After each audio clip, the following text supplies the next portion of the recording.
اعوذ باللہ من الشیطان الرجیم بسم اللہ الرحمن الرحیم۔ پروردگار کا لاکھ لاکھ کرم شکر ہے کہ آج ہماری 5ویں محفل اپنے اختتام میں پہنچی۔ حضور کے میلاد منانے والوں، تم لوگ خوش نصیب ہو، تم لوگ خوش نصیب ہو جو کہ حضور کا میلاد مناتے ہو۔ حضور کے میلاد منانے والوں، تم پہ اللہ اور اس کے محبوب کا اور حضور کی آل کا خصوصی کرم ہے۔ کوئی اپنا قیمتی وقت اللہ کی راہ میں نہیں دیتا۔ اگر جہاں پہ گانا بجانا ہوتا ہے وہاں دنیا جمع ہو جاتی ہے، لیکن یہ نبی کے دیوانے ہیں کہ گلشن غوث میں سالانہ 12 اور 11 محفلیں ہوتی ہیں اور یہ لوگ محفل سجاتے ہیں، تو ان پہ اپنا خاص کرم ہے اور خصوصی کرم ہے، سرکار کا کرم ہے، اللہ کا کرم ہے، حسن حسین کا کرم ہے۔ پروردگار عالم ان سب پہ اپنا خصوصی کرم عطا فرمائے، اپنی رحمت کاملہ سے نواز دے۔ ہمارا چشتیہ سلیمانیہ سلسلہ ہے، اللہ کے کرم سے ہمارے سلسلے میں ایسے بزرگ گزرے ہیں جنہوں نے جو بھی اپنی زبان سے فرما دیا اللہ تعالیٰ نے وہ پورا کر دیا۔ ہمارے سلیما توفی شیخ کریم کا ذکر ہے کہ آپ اپنی مسجد میں تشریف رکھتے تھے، ایک چاہنے والا اس کی شادی ہوئی، جب شادی ہوئی تو اس کی بیوی جو تھی وہ حافظ قرآن، اس کی بیوی جو تھی وہ حافظ قرآن تھی اور لڑکا جو تھا وہ بالکل پڑھا ہوا نہیں تھا۔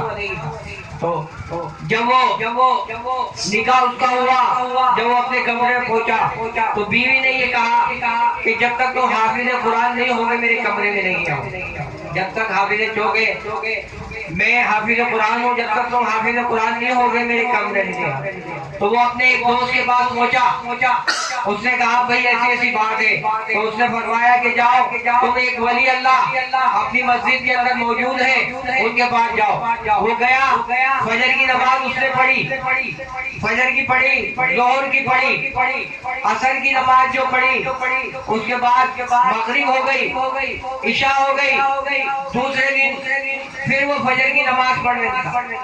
اس کے بعد حضرت آتے تھے اور چلے جاتے تھے۔ پھر عصر کی نماز جب ہوئی تو اس بزرگ نے پوچھا کہ بیٹا کیا بات ہے؟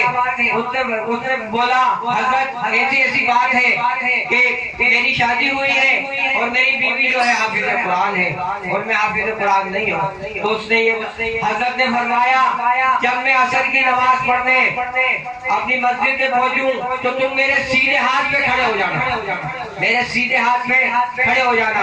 جب عصر کی نماز وہ پڑھانے لگے تو وہ لڑکا جو تھا وہ اپنے سیدھے ہاتھ پہ کھڑا ہو گیا، تو اللہ اور اس کے حبیب کے کرم سے اور سرکار کے کرم سے جتنے سیدھے ہاتھ پہ کھڑے تھے سب حافظ قرآن ہو گئے اور جتنے الٹے ہاتھ پہ کھڑے تھے سب ناظرہ ہو گئے۔ تو ولیوں کی یہ شان ہے، بولتے ہیں کہ اللہ کیے جانے سے اللہ نہ ملے، اور اللہ والے ہیں جو اللہ سے ملا دیتے ہیں، اللہ والے ہیں جو اللہ سے ملا دیتے ہیں۔ تو یہ پیری مریدی جو ہے بچوں کا کھیل نہیں ہے۔ انسان مرید تو ہو جاتا ہے لیکن کب تک؟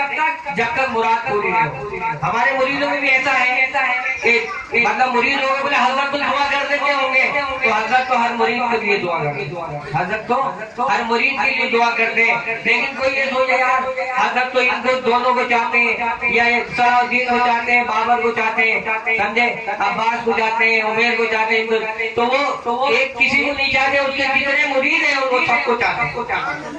بس جتنی خدمت جس کی ہوتی ہے اس کو اتنا ملتا ہے، جس کی خدمت جتنی ہوتی ہے۔ اب لوگ سالوں آتے جاتے کچھ نہیں ملتا، اور جو پل بھر میں آیا وہ لے کے چلا گیا، جو پل بھر میں آیا اس کو بھرنی جوڑی جاتو۔ بھائی یہ سب دل کی بات، چاہنا اور ماننا زمین آسمان کا فرق ہے، چاہنے اور ماننے میں زمین آسمان کا فرق ہے۔ مانتے تو سبھی ہیں لیکن چاہتے ہر کوئی، چاہتے جو ہے وہ بہت کم لوگ چاہتے ہیں، اور جس نے چاہ لیا اس نے پا لیا۔ مانتے تو سبھی ہیں مگر چاہت جو ہے نا وہ دل سے ہوتی ہے، اور جب جن کو چاہت دل سے ہے تو اللہ کا بھی کرم ہو گیا، نبی کا بھی کرم ہو گیا، پھر مرشد کا بھی کرم ہو گیا۔ سب سے پہلے اللہ کا کرم ہے، اللہ کے بعد نبی کا کرم ہے، نبی کے بعد جو ہے ولیوں کا کرم ہے، نبی کے بعد ولیوں کا کرم ہے۔ تو جو گلشن غوث میں ماشاءاللہ محفلوں میں آتے ہیں، میں اللہ سے دعا گو ہوں کہ گلشن غوث میں سطح میں غوث نے 12 سال کی کشتی نکال دی ہے، غوث نے 12 سال کی کشتی نکال دی ہے۔ پروردگار عالم جتنے اس محفل میں بیٹھے ہیں ان سب کی کشتی کو پار لگا دے، ان سب کی کشتی کو پار لگا دے، ان پہ اپنا خصوصی کرم عطا فرما، اپنی رحمت کاملہ سے نواز دے، ہر بلا ہر طوفان سے بچا دے، دشمن کے شر سے بچا دے، شیطان کے شر سے بچا دے، نظر بس سے بچا دے، ناگہانی آفتوں سے بچا دے، ان کی دلیں مرادیں پوری کر دے، جو بھی دل میں یہ سوچے بیٹھے ہیں پروردگار عالم ان کی دعا پوری کر دے، اور ان کا خاص کرم عطا فرما دے، ان کو حج عمرے کی سعادت نصیب فرما، حج عمرے کی سعادت انشاءاللہ خصوصی کرم عطا فرما، اپنی رحمت کاملہ سے ان کو نواز دے۔